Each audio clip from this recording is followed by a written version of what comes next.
1942, Pirineo franco-español. Los alemanes empiezan a aplicar las medidas antijudías. En el sur de Francia, como en el resto de Europa, el miedo de la población es una respuesta al exterminio. Para muchos hombres, mujeres y niños, solo queda una opción: cruzar la frontera. Los alemanes impermeabilizan la cordillera y los guardias españoles deben entregar a todos los refugiados que encuentren a 5 kilómetros de la frontera. Es casi imposible el paso hacia la libertad. Se crean las redes de evasión. Algunos judíos las utilizan para pasar a España. Otros encuentran ayuda en los guías de frontera. Guías que roban y matan en la montaña. Guías que hacen bien su trabajo por miles de francos. Guías que actúan desinteresadamente por humanidad. Después de huir durante meses por Europa, llegar a España no siempre significó el primer paso hacia la libertad.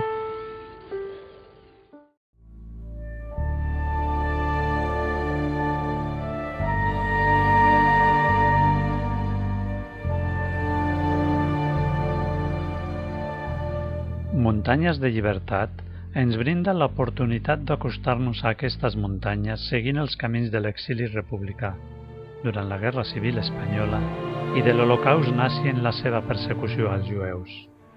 Camins llaurats per l'home al llarg de la història. Una història dramàtica i humana que en molts casos els va lliurar d'una mort segura en la seva fugida cap a la vida.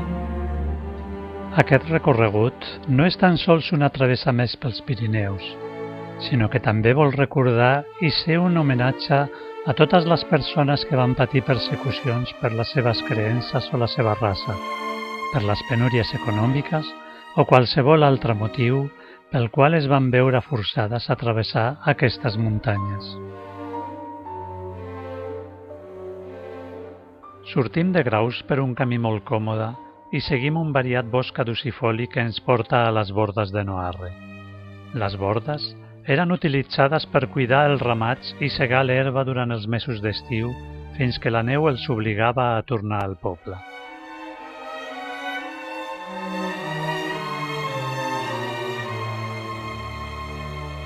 Anem fent ziga-zaga pel bosc per arribar a la Pleta Vella i seguim el riu que ens porta a descobrir els successius estanys blaus en un idíl·lic paisatge.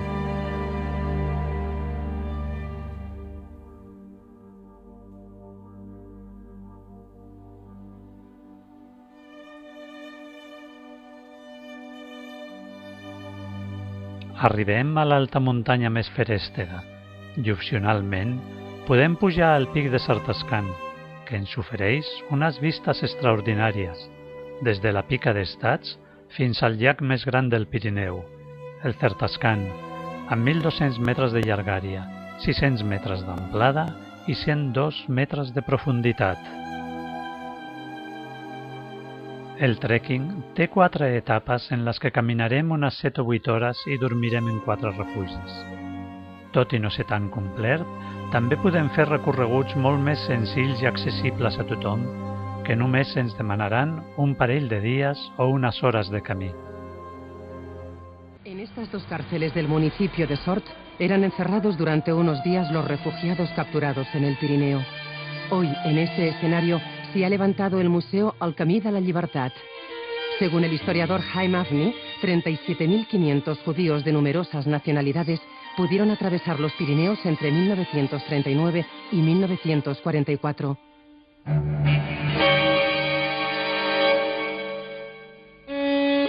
La cárcel de mujeres, 3 metros cuadrados, sin agua ni inodoro. 3 metros cuadrados donde las mujeres, después de meses y meses de huida, volvían a sentir el miedo que despierta un futuro incierto.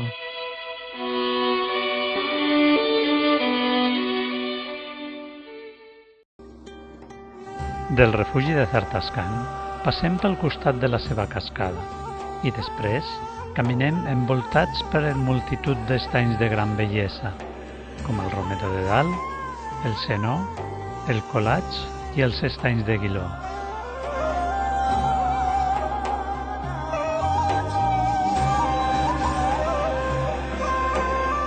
Aquest any, amb més neu de l'habitual, seguim fins al coll de Guiló per on passaven els jueus que fugien del nazisme. Arribaven exhausts des del poble d'Olús-les-Vents.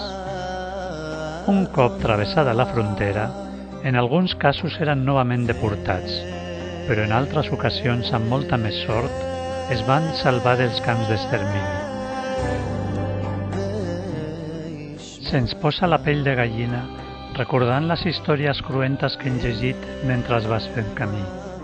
Pensar en com van poder pujar per aquí famílies senceres, sortint en plena nit, sense roba ni calçat adequat, en ocasions amb neu o glaç, sense gairebé menjar, experiència ni preparació, avis, pares i nens, fins i tot un bebè de 2 mesos.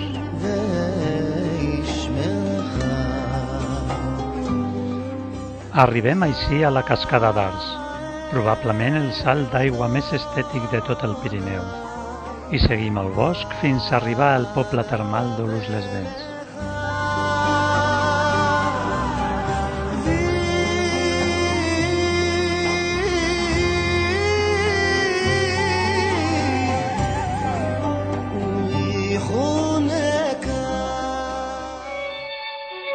Olus-les-Bains, un pequeño municipio del Pirineo francés. En estas casas vivieron durante meses judíos procedentes de toda Europa que habían llegado hasta el sur de Francia huyendo del exterminio. Finalmente fueron capturados, finalmente fueron confinados en este pequeño pueblo, en una etapa previa a su deportación. De ellos solo queda una placa con sus nombres, un pequeño monumento de mármol y mucho silencio.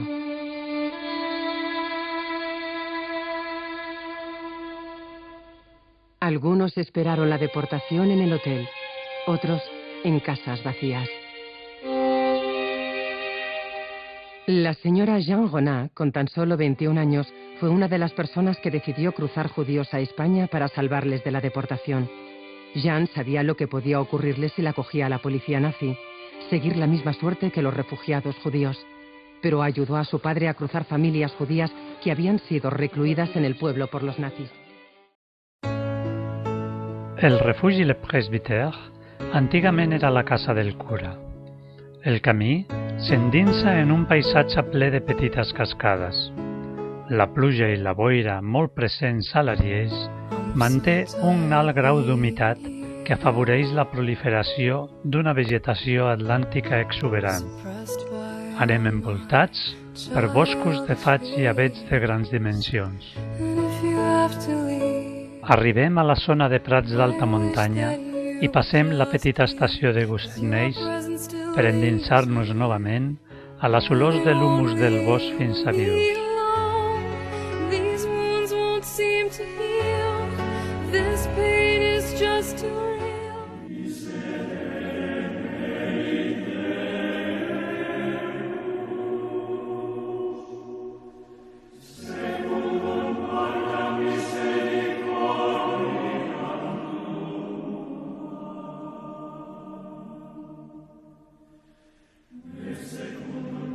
Víctimas de la guerra civil, casi 1 millón de españoles, hombres, mujeres, ancianos y niños, fueron hendidos por el rayo del exilio.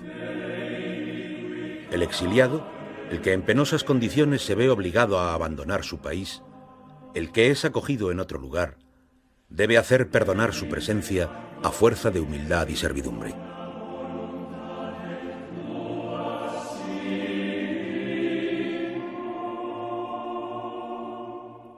Come el amargo pan del trasterrado y lleva una azarosa vida llena de nostalgias y recuerdos, siempre con los impulsos frustrados de regresar a su patria. El refugi de l'Escolan era l'antiga escola i durant la Guerra Civil Espanyola van tenir la base els alemanys per controlar l'arribada dels republicans. Passem les bordes per entrar al bosc i després els abismes i les cascades amb desnivells gegantins que desafien les lleis de la gravetat. Al filo de su guadaña presiento que tras la noche. El fons de la vall sembla infranquejable i per això hem de girar a l'oest cercant l'únic punt fràgil que ens deixa al port de Tavascan. No me abandones, amor mío, al alba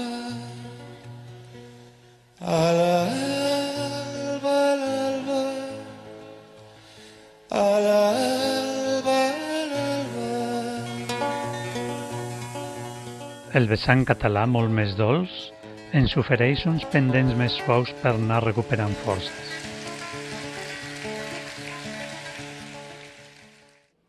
Con la caída de Bilbao y Santander en manos de los insurgentes, se produjo una huida a Francia de más de 160.000 personas.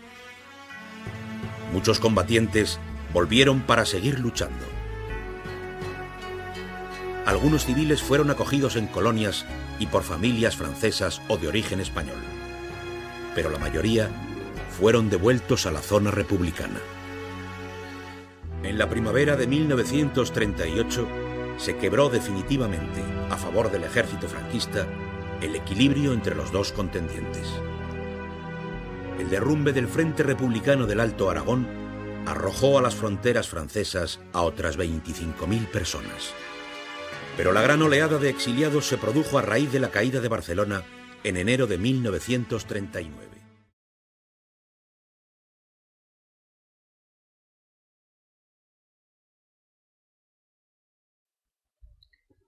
Les bordes de Noarre tenien un gran valor estratègic, ja que es trobaven aïllades del poble de Tavascan i molt a prop de la frontera. Van ser molt utilitzades pels republicans per amagar armes i material, així com pels maquis a l'estiu del 1944.